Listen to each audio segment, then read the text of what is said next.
Signs of the Southland, Monday, February 13th, 2023. We are not live today, but what was live Boo. yesterday was the Super Bowl. I don't remember the number. I do remember that it had 130 or 113 million viewers for Fox, and a interesting refereeing scenario that decided the game. Huh. It was perfectly normal. They made the correct call. The players admitted to it as much. I see no faults to be blamed anywhere. I completely I there. I Except for don't think so. the second Dallas Goddard catch at the sideline where he bounced off his helmet. That was the wrong call. That was it. That was incomplete. No, no, no, no. He It, did not have control of the ball. no, they called Not it have control complete. of the He ball. never He had. controlled He it controlled it for when one step. One step. As far in as I know, college the this. catch. Guess where we weren't. Uh-uh. Ugh. I sense that Um, Mr. Grant has some angst about this result. well, I live with a Philadelphian, so put that there. But Biker. I did have the 8-5 Chiefs Eagles square. So Oh, nice. I had 5-5 in a squares that paid out by minute, so I got those last few minutes at the end to get my money back. by minute, If it's by minute, what yeah, the it what? was a $1,500 board. Huh. Well, that's Gambling is certainly interesting. illegal in the state of Georgia, gentlemen. You don't know what state I was in. Surely do not. I do know what state you were in when you were watching men's basketball this past week, though. There was some elation for like a grand total of 30 seconds. Yeah, A state of despair on State of Saturday, that's despair for sure. normally, but like elation for one brief moment. a I shocking minute mean, of oh, that's emotional spike of a buzzer beating shot.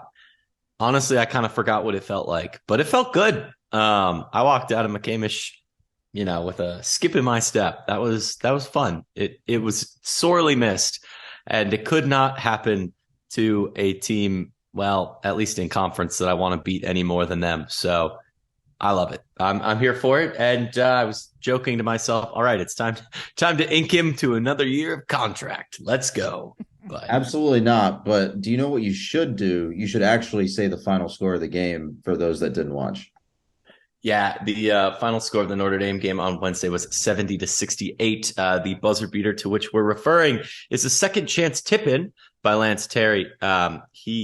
I think it was a Kyle Sturdivant, like mid-range ish kind of designed play for Kyle, did not go in. Lance Terry, it must be noted, played the full 40 minutes. He went 8 for 15 from field goals. He had 19 points. yeah, And Javon Franklin really stepped into his own as well in he looked about really good. 31 minutes of playing time. And they were noticeably better, at least in my humble opinion, when he was on the court, rounding things out. Kyle Sturdivant was 5 for 10 and 2 of 5 from 3 points for 12.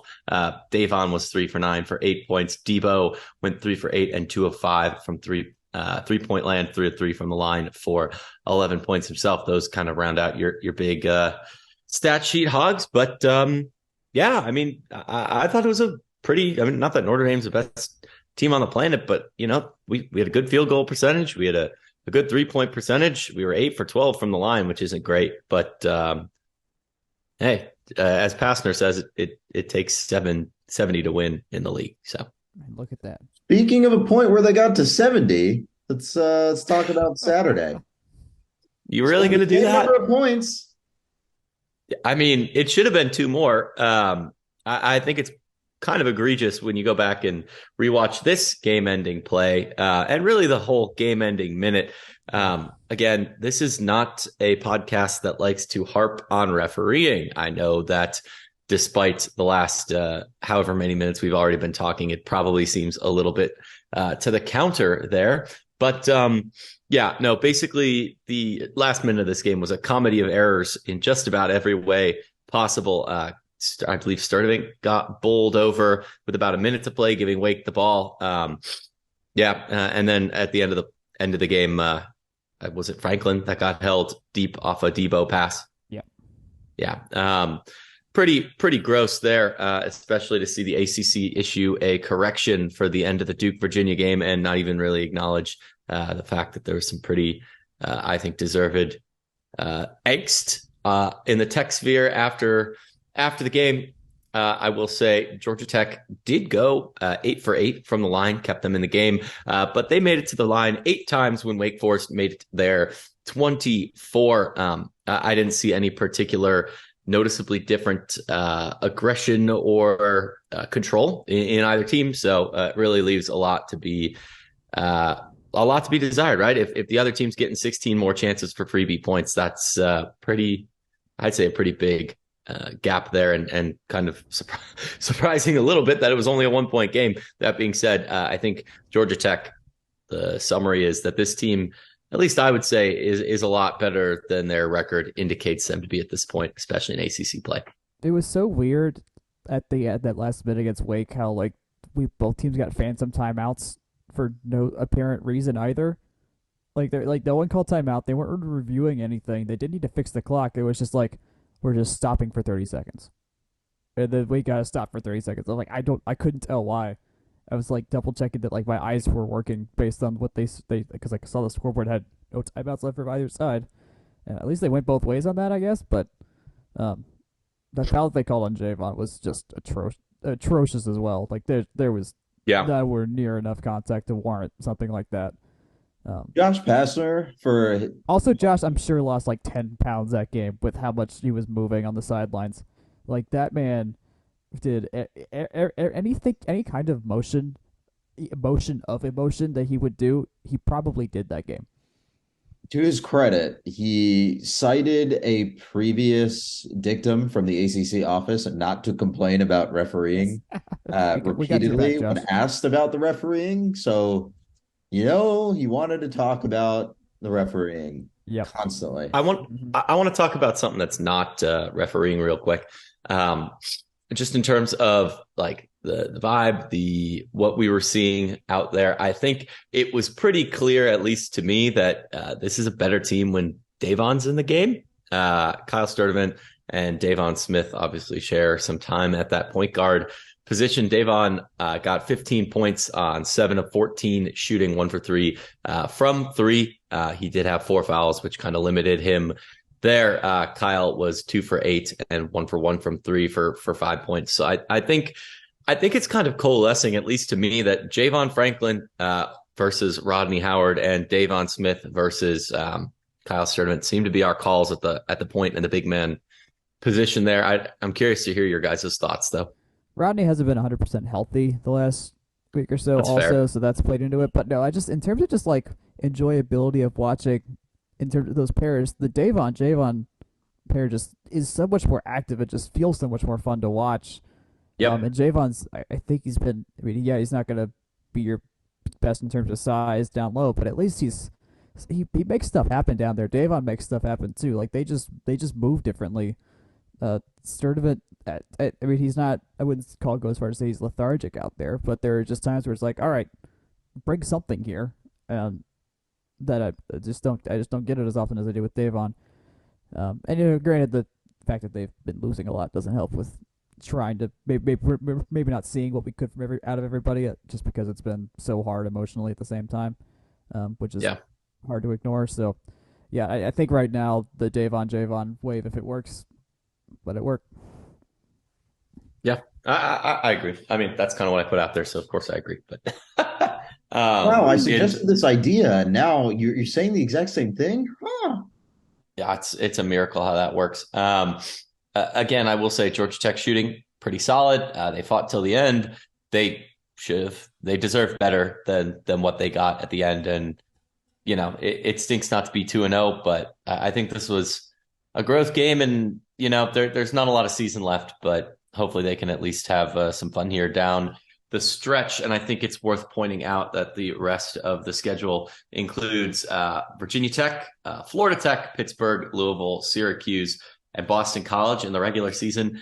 And dare I say, but for the most part, most of those teams are at least, decent chance of making some action there. So definitely something to keep in mind and tune into down the stretch. Georgia Tech, front loading the schedule with the likes of, a bunch of the conference leaders certainly doesn't help to get them off on on the right foot. On the right foot there, but they've got a couple more at home, and I would say a decent number of winnable games in the final one, two, three, four, five, six regular season games. Number one overall in the conference. Pitt takes offense to your statement, by the way. They, like you said, Virginia Tech on the 15th. That is Wednesday. That's a 7 p.m. tip on ACC Network. The 18th on Saturday, that is versus Florida Tech, also at home. There's a 2 p.m. tip on ACC Network Extra. I'm pretty sure that's actually classified as an exhibition, but it doesn't explicitly say that on the Ramblin' Wreck website. And then Tuesday, February 21st, at Pitt. That's a 7 p.m. tip on the ESPN family of networks. There's not a specific one listed just yet. So, I mean, they have Louisville, they have Boston College down at the bottom. They have Florida Tech, obviously, VT, Cuse, Pitt. It's kind of a random number generator in the ACC this year. Even if Tech is down near the bottom of the rankings, so I kind of don't know what to expect down the stretch, but hopefully they're fun. That's all I can ask for from this team at this point. It's like if you're going to be bad, just be fun to watch Yeah. and don't be miserable.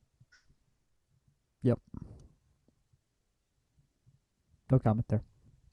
Good stuff. Let's flip over to the women's side of the Zelnak Center. The women had a particularly harsh week, a 57-41 loss to Clemson, who you might recall we said last time you should never lose to Clemson in women's basketball.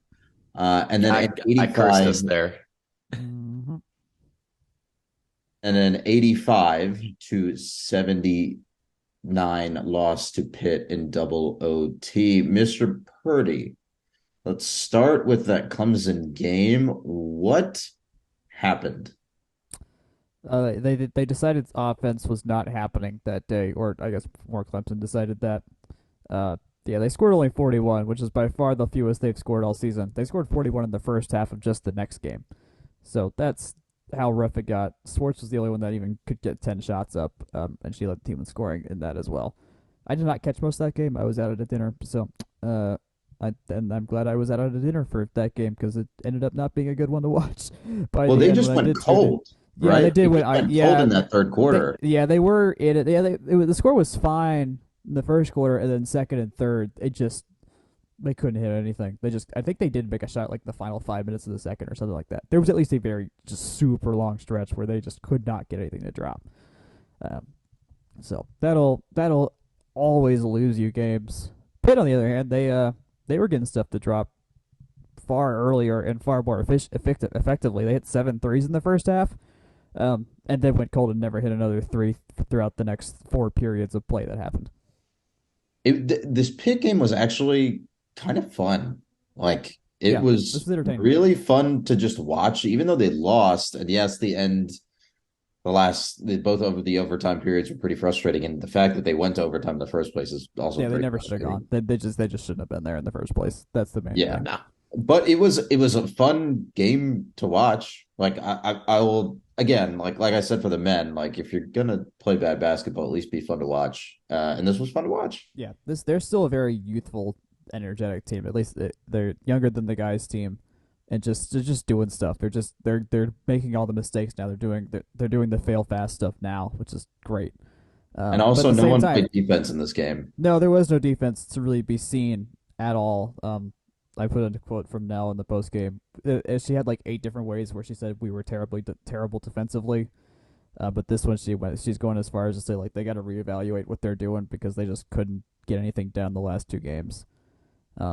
They also got pretty tired at the end, she noted, but she didn't use that as like an explicit excuse to be like, yeah, that's why we lost. Like they had just too much stuff.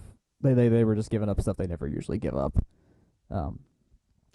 Yeah, wasn't the best. Cara Dunn had her career day though, 20 points. So that's her new career high, and she was on track for that pretty early on in the first quarter. She didn't get it until overtime, so it did take the whole 50 minutes of gameplay to get there. But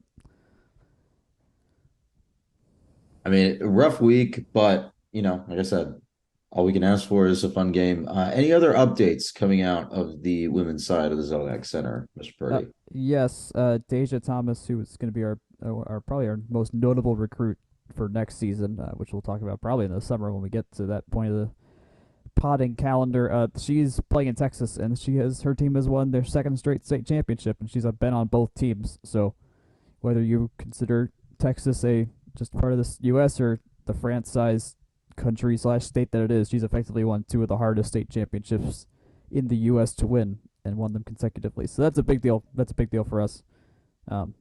In terms of having a very able player coming in with a team that's going to be way better next year just because they're playing like this right now and still showing signs of getting better and just figuring out all the kinks throughout a whole season. Absolutely. Let's move over to Ken Byers Tennis Complex. The women were off this week, but the men faced a three-pack of games. South Carolina, that's number 8 South Carolina, mind you, in the first set. And then Athens, and then the Citadel. Let's start with the rivalry matchup, Mr. Grant. Actually, Mr. Purdy. Wait, why are you skipping the Friday game? That makes no sense. Look, I'm going by what you have notes for. I don't see any notes for the South Carolina game, so we're starting with the rivalry game, Mr. Purdy. I could have put stuff in the South Carolina game. I forgot. I have stuff too. Just an oversight. But. Okay. I went to the UGA game first because it was started just before the women's basketball game next door. So I was like, all right, we'll play 2 today. I get to slated for a 12:00 start. I leave at around 11:45 for my scooter. Get over there 5 minutes before it's supposed to start. Can't find a seat. That place was smashed. Like they stopped checking. They stopped opening the door because it was so full. I think I was of the last few people to get in before they had to start doing a line for people to wait until other people left so that they could get in. It was massive. So many people there. I only been to one match inside there. It was the Furman match earlier this year. Even that was kind of full too, and it was Furman. So this one had a lot of hype. A lot of other players were there. The women's team showed up. There were other past Tech players that were there. It was a really fun environment. We won the doubles point too, which is really fun to see. So they got us in singles, but I saw it. So Ethan Quinn's the main guy for UGA, and does that man have a forehand? Like that man was whipping balls past Andres Barton. That Andres multiple times just like, what do I do with this? Like he was befuddled. He was playing fine, but he's like, I don't know what to do here, and I don't think it's any fault of Martin. That Quinn's just that good. Yeah, just to go down and read some of the scores before I let you get a word in here, Mr. Grant. Number 60 pairing in the nation, Martin and McDaniel for Tech, defeated number 24, Quinn and Bride, 6-2. Chopra and Chakri defeated Henning and Giusa, 5-4. I guess that was unfinished. McKinney and Sakdev took out Kreuter and Johnston, 6-4. So that's Tech with the doubles point. And then rounding out the singles, Quinn beat Martin 6-1, 6-4. McDaniel beat Henning at Georgia 6-3, 6-4. Bride at Georgia beat Chopra 7-6, 7-6. Giusa, I'm going to get that name wrong multiple times here, took out Sakdev 4-6, 7-6, 6-0. Kreuter took out Chakri 7-5, 6-2. And then Perez Pena took out McKinney 6-1, 6-4. Mr. Grant, any thoughts on how this unfolded? Yeah, I mean, I would like to talk just a moment about the South Carolina match since I think it fits with the theme of what I'm about to say about UGA. In the South Carolina match, that was Friday, number 8, South Carolina. Georgia Tech did lose 4-3 in singles. Martin, McDaniel, and Chopra all won, including Chopra being a 6-0, 6 over number 67, Lambling. Martin and McDaniel both beat top 15-ish ranked players in 3 sets. Tough story on the bottom 3 courts as Sakdev, Chokri, and Robert Bauer all fell in 2 sets. What this all comes down to then is the first point played, the doubles point. In it, a very odd occurrence where all 3 doubles courts went 7-6. It's just one of those times where, Tech only got 1 court and the other team got 2. All this to say, Georgia Tech is, at this point, Georgia Tech men's tennis is probably the most snake-bitten team that we have on the flats. I think it's pretty fair to say. Yeah, they could do with a little more depth on the bottom three courts of singles, but Martin, McDaniel, Chopper are all really, really talented players. And I think dating back, gosh, probably a season and a half or two now, it's just been them coming up short in a lot of tough, 4-3, 5-2 type matches. And, you got the UGA one going 5-2 and maybe not as close, but it's brutal. Like it's game of inches. It's a game of a couple points here and there that change the entire vibe of, how these types of things go. So really fought, especially on those top two courts with the 3-setter wins in singles. But yeah, I don't know what else to say, man. They're so due. It feels. Are you qualifying the snake bittenness as in like just this year, or that time frame you gave of 1 to 2 years, or? Yeah, one, 2.5, basically since they came back from COVID, really. Yeah, they've had so many near misses. To move on to Sunday, which was not a near miss, this was an outright win. Pretty clean one, too, from the scores. A little bit of lineup shuffling in the Citadel game.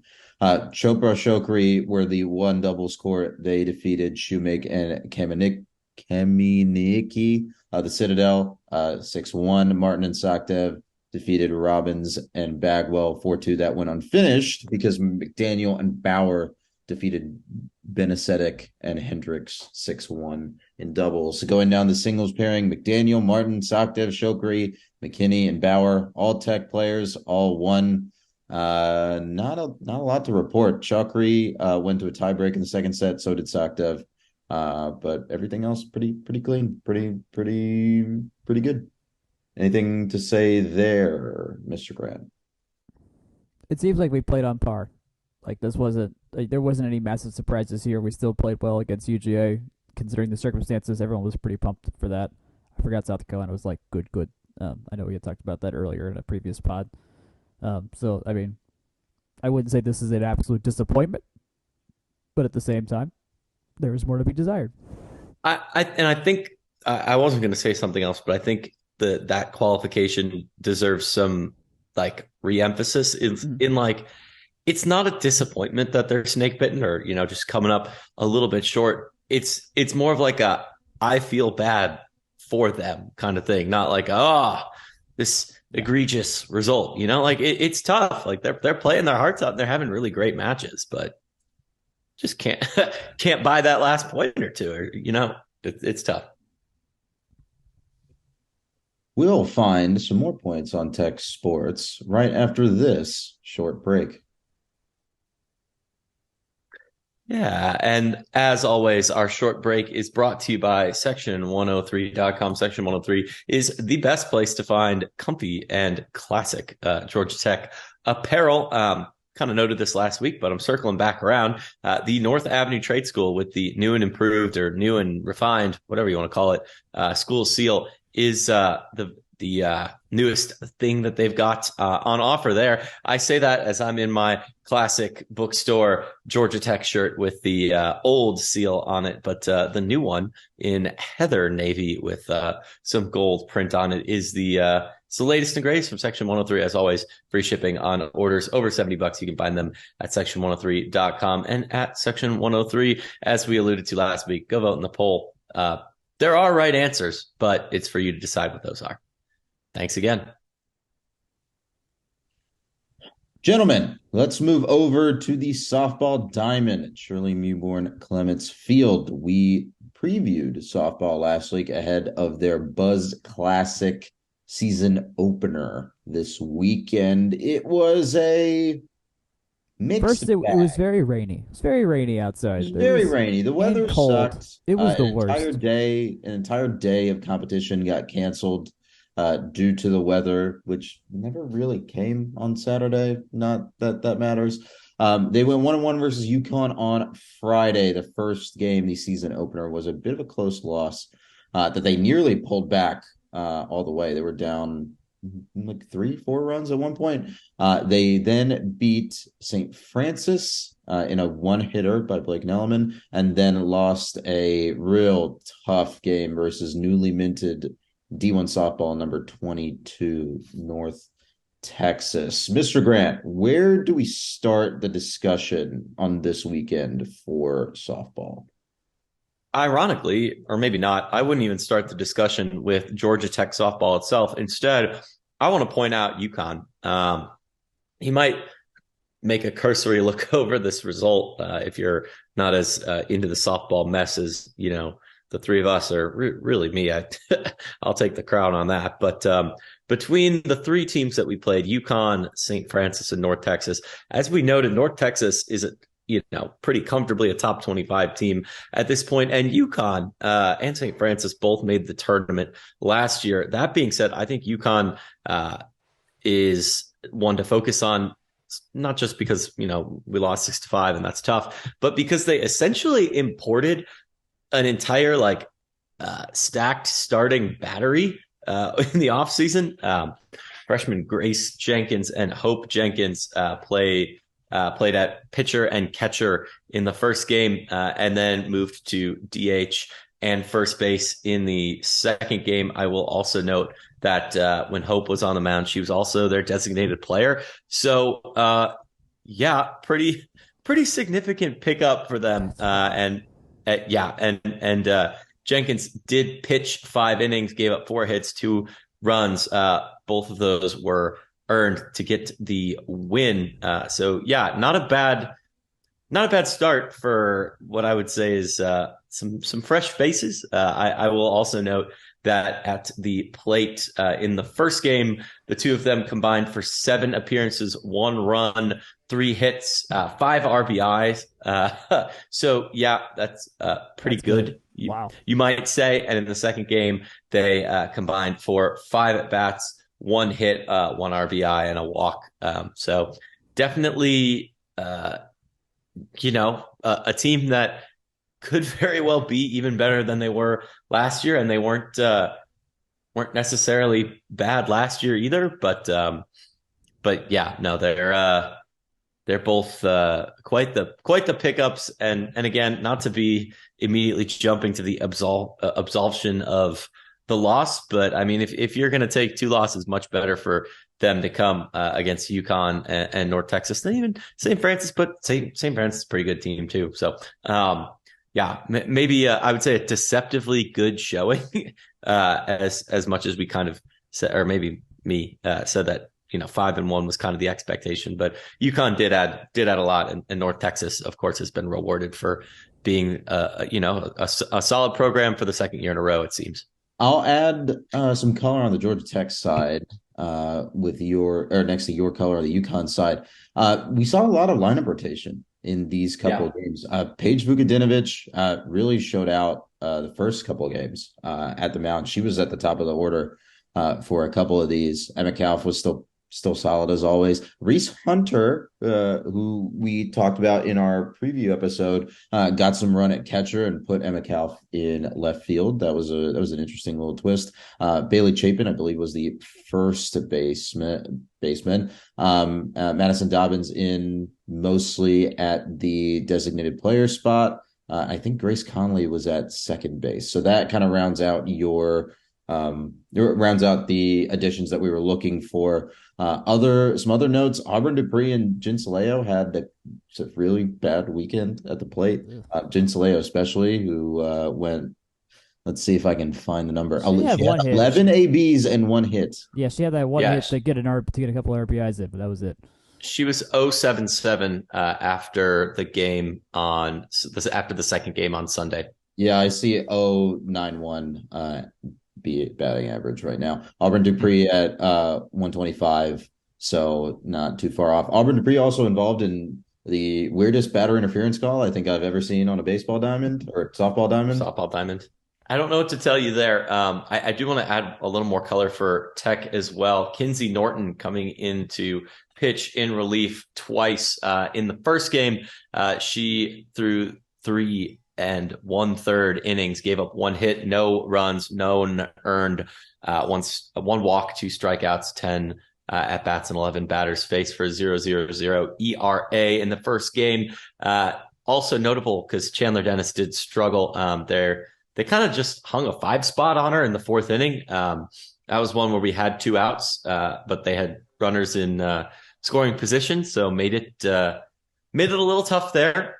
So one thing to keep an eye on, maybe that's a little bit luck, but a little bit, I would say maybe kind of concerning, but something to keep an eye on. She came back and pitched on Sunday for 7 scoreless innings of play and only allowed 1 hit. So, maybe it's just settling into into the scheme of things, if you will. Also, Kinsey Norton came in for another inning and a third of relief in the game against North Texas. That was an inning and a third of 1 hit, no run, 1 walk, 1 strikeout, 1 strikeout play there as well. So, we talked about needing a third pitcher. Maybe we found one, guys. She was really good in relief. Really helped calm things down in that UConn game where Dennis got hammered and had to be pulled, and sort of set the stage for that comeback that ended up coming a run short. So really nice work from her. I mean, batting average against was only 133, which pairs nice with Blake Nellen's 174. Not bad. Nelman now 5th in Tech history in strikeouts also after the weekend. 19 of those added to her total this weekend, by the way. Yeah, that's what happens when you are the iron arm of a softball team. You get a lot of opportunities to notch some strikeouts there. So good to see, and hopefully the staff settles in as they get, I would say, more into the rhythm as well. I think that can't really be understated. Just that it was a weird weekend with a lot of inconsistencies in weather and, on top of getting into the general swing of the season. So it also sucks pitching in the cold. Like, that's just the worst when it's like that. And you're just getting compressed the whole time just because it was so bad. Miserable. It was so bad out there that they props to the grounds crew for like having to keep that field up in tip top shape throughout the weekend too, because it was just off and on various rains all over the place. I hated playing in games like that growing up, but you kind of have to suck through it when you play in off spring or summer in Georgia. Yeah, I mean that's the most wonderful time of the year right now is this weather that we get in mid to late February and early March, when it just seems to rain for months on end here. But I do want to pull up the USI. It's last year still. They haven't released any new nitty gritties yet this year. Just to take a look at the year ahead, or not the year ahead, the week ahead. Georgia State is who Tech is getting in the midweek. We had them in our rankings right at about 178. That's pretty similar to what the NCAA's RPI saw them at. They were, I believe, 173rd in adjusted RPI. So something to keep an eye on there. That's the midweeker. It's on the road, but you got to get those wins against teams like that. In terms of next weekend's opponents, that's Illinois and Wisconsin for the ACC Big Ten Challenge. Yours truly will be at the Mew a lot this weekend because Louisville is also in town. They won't play Tech, but both Tech and Louisville will be playing Illinois and Wisconsin. We had Illinois right at 39. We had them as an at-large participant in the USI, so something to keep an eye on there. Really, that Big Ten bubble is really pretty massive, and I don't think we need to give Wisconsin any more introduction. If folks were following along last year, they certainly know this team already. So we're seeing them again after 4 total games since we last saw them. Yeah. God, that's weird to think about. The last thing I'll leave us on before we move on, Mr. Grant, do you think that Coach Morales will continue to tinker with her lineup in both the midweek and heading into next week's games, or do you think that she will tinker in the midweek and then have something set and ready to go that she runs out for all 4 for the Big Ten ACC Challenge? 4 games in a weekend is less than 6, but it's still, I would say, probably a lot to get with. So just out of sheer necessity, I think there'll be a team that kind of does rotate some stuff up. So I wouldn't say we're going to be too settled in this. We'll see some rotation midweek, maybe hopefully some different pitching, just to get a slice of it and see what's out there maybe the Voiles and other folks that we've talked about previously. But I mean, we might see like the same lineup for two or three of them, but I wouldn't think it would be the same the entire slate. Fair enough. Moving over to Russ Chandler Stadium, we'll talk about baseball later this week when we do their previews. So let's skip over to Macaulay Aquatic Center. Woo! Well, technically not a Macaulay Aquatic Center this year The because GAC. the ACC championships are at the GAC in Greensboro. They start Tuesday. Let's talk power rankings first, Mr. Grant. What you got for me to set the stage? Yeah. Before we get into the swimming power rankings, I do want to clarify that when I say UConn is a tournament caliber team, that's saying the model says that they should have gotten the auto bid had the Big East played out as expected in the tournament. So before somebody asks me on softball results, that's the model saying that they're the best team in the Big East. So clarify my wording there. Rolling on to the swimming power rankings, there are an uneven number of teams. So just keep that in mind. Miami on the men's side only fields a diving team, so not one that you'll see in our rankings here. On the men's side, we'll just read them off in order. North Carolina State, Virginia, Virginia Tech, Louisville, Notre Dame. Those are your top five. And then after that, you've got Chapel Hill, Florida State, Georgia Tech, Pittsburgh, Duke, and Boston College. On the women's side, you've got Virginia. That's your national number one. Louisville, your national number five. NC State at 6. UNC, Duke rounding out your top five. After that, you've got Virginia Tech, Notre Dame, Miami, Florida State, Pittsburgh, Tech, and Boston College. Like we said, there is one more women's team than the men. There's 12 on the women's side, so that puts Tech at about 65th in the country in our power rankings, 11th in the conference. And then on the men's side, I believe that puts them in 8th and 41st nationally. But then again, there's going to be a lot of fast swimming this weekend, so don't consider any of these set in stone by any means. So ACC Championships, Greensboro Aquatic Center. Your top line features Batara Unlu, the top overall seed in the 500 free and the second overall seed in the 200 free, while Burke Saka is the top overall seed in the 200 back. Anyone else that we should mention? I do want to shout out the 1,000 swimmers, particularly Mert Kilavus. He may not be number one or two in the rankings there, but he's pretty speedy in that as well. So that's one that I have circled. But then again, I'm also a little biased as a former distance swimmer to be wanting to watch the mile. So, Mr. Purdy, anything else to add on ACC Championships? This is already like a proto NCAA title meet just because of UVA women existing on the same team again for another year. If you look at the psych sheet for last year, which is they posted online, most of the swimmers that were setting records last year at both the ACC championship meet that set records for that meet, Macaulay Aquatic Center, and the NCAA meet in general are all back this year.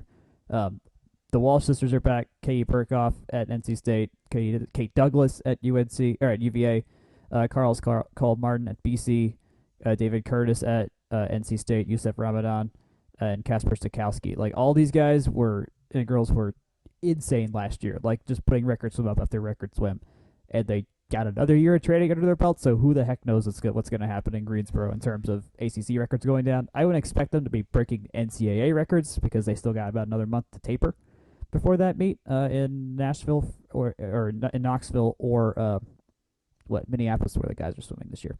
So no, this is if you're able to watch any of this meet, it's gonna be so good because effectively the bulk of the U.S. women's team that isn't a Katie Ledecky is gonna be in this meet. It's kind of like the Olympic trials versus the actual Olympics. It really is. It's a great, that's a good metaphor. It works that way. I find myself enjoying the trials and the ACCs honestly a little bit better than NCAAs. And I mean, maybe it's not quite to the same extent. I think trials, this is a completely different podcast topic, but probably more compelling swimming than the Olympics simply because of the depth of talent that the Americans do have. I mean, in terms of just general quality, I think the ACC is appealing to a Tech fan a little bit more than the NCAA's, just because you're going to see a lot more Tech entries. The talent's a little bit more diverse in the NCAA, so it's not necessarily that a perfect metaphor, but yeah, you're going to see some top line Tech talent. I think it's going to come down to the same thing we've said for a long time, right? They just don't have the same depth that some of these other teams have, right? Unlu and Saka already mentioned they could darn near win it, but I mean, there's a reason that the model has them at about 8th, 9th in the conference, and that's really what it has the last 4 years it's existed, and it's the same thing that they've done even when they've had Pampudis and Ferraro. Yeah. So I mean, do we remember if this is like a slight increase or decrease from last year with that team, or is it are we holding steady? it's a decrease. Okay. I can say that knowing just generally where they were at in the national rankings. I'm not sure if it's a 1-to-1. I think they might have been as high as 6th or 7th at some points, but I also can't go back now because the USA Swimming changed all of their reporting. So I had to modify my script, and I've had only so many hours in the day to get the old one back working. So I have not actually gone back and rerun it. But I mean, this model's had Tech between 40 and 22, 40 and 18 every year the last 4 or 5 years that we've had it up. So it's really no different than Akshay. You can chime in here if you want to, but I don't see any difference here than what we've seen in the past. Yeah, it's more or less the same. It's not that Tech is a bottom feeder in this conference. It's that the conference is it rolls. The conference is insane. Yeah, put that Tech team in any other conference, maybe aside from the Big 12, and we're talking a different story here. Or the Pac-12, sorry, Pac-12. It's an absurd swimming conference. That's all that really needs to be said there. I think that about wraps it up for the pool, unless anyone has any other final notes. I've got one more parallel, and I think it's something just to make it a little bit more accessible. It's the exact same way that you're going to talk about women's and men's tennis in the conference. It's the exact same way that you're going to talk about men's and women's basketball in the conference. Yes. It's the exact same way you're going to talk about baseball. And in 2 or 3 years, people are going to talk about softball the exact same way too. They're not quite there yet in softball or volleyball or, I guess football, but the exact same way that you would approach talking about ACC basketball is how you can talk, or ACC basketball, men's or women's. ACC baseball is the exact same way that you can talk about ACC swimming. It is stacked. A top, 30, top 40 team in the country could darn well near finish 10th. Can't wait for us to be in the Big Ten and not have to deal with this anymore. Going to be great. I think you may be surprised at just how they'll be good too. Just how good the Big Ten is at a lot of different sports, Jack. Hey, we'll let them have fencing. We don't have that yet. That's the purview of Notre Dame in this conference. Yikes. Let's move on. Let's rapid fire some of these final sports here. No track and field updates that I have on my sheet. Club hockey was off. They had senior night last time we spoke, so they were off. Men's lacrosse dispatched JMU with extreme prejudice, 71 to 17. 71.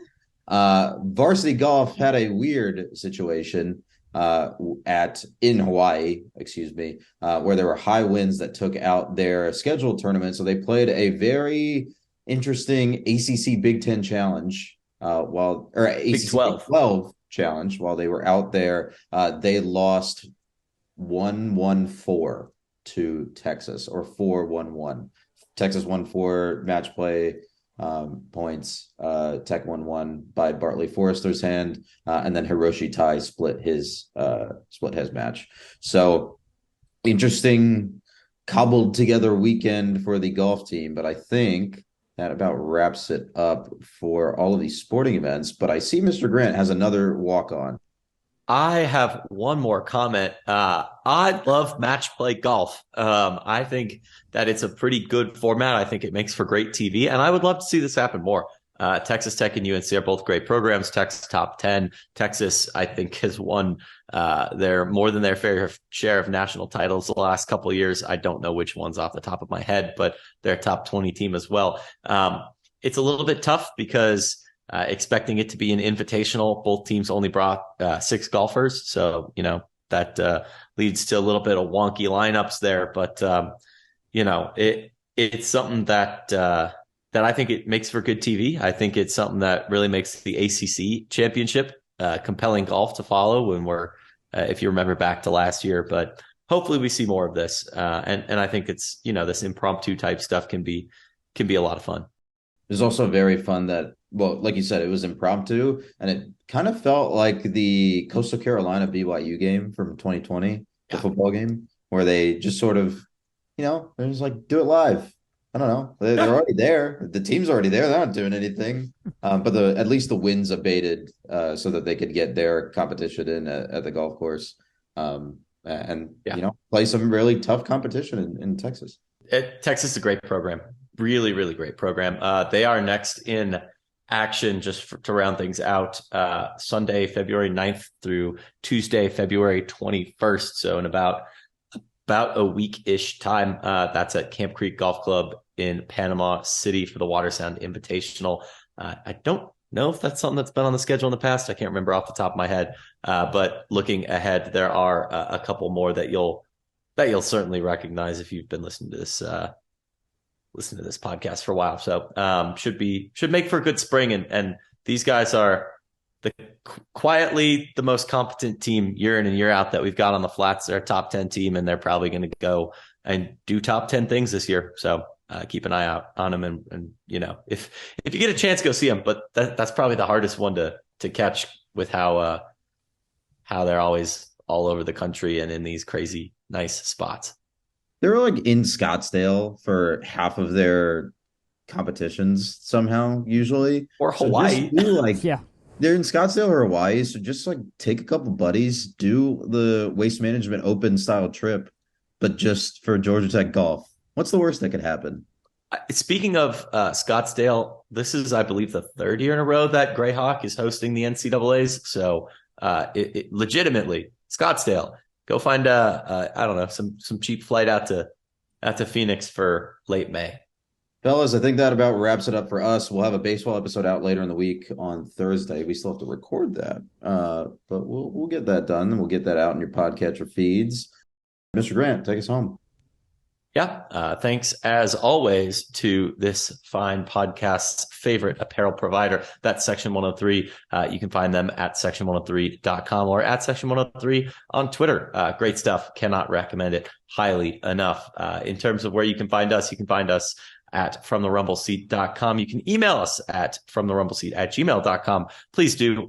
We really do appreciate all of your feedback, all of your suggestions, and we incorporate those into our podcast every week. You can find this website, fromtherumbleseat.com, to post comments and to read other content that we put out. You can also find us on Twitter at FTRSblog. I'm at JakeGrant98. Jack is at Jack Nicklaus. And you can find us on Facebook and Instagram at From the Rumble Seat. You can find this podcast wherever fine podcasts are sold. Please subscribe, comment, rate, review, all that good stuff. And tell your friends. We really do appreciate it. Talk to you early this week. And good night. See you Thursday. Go Jackets.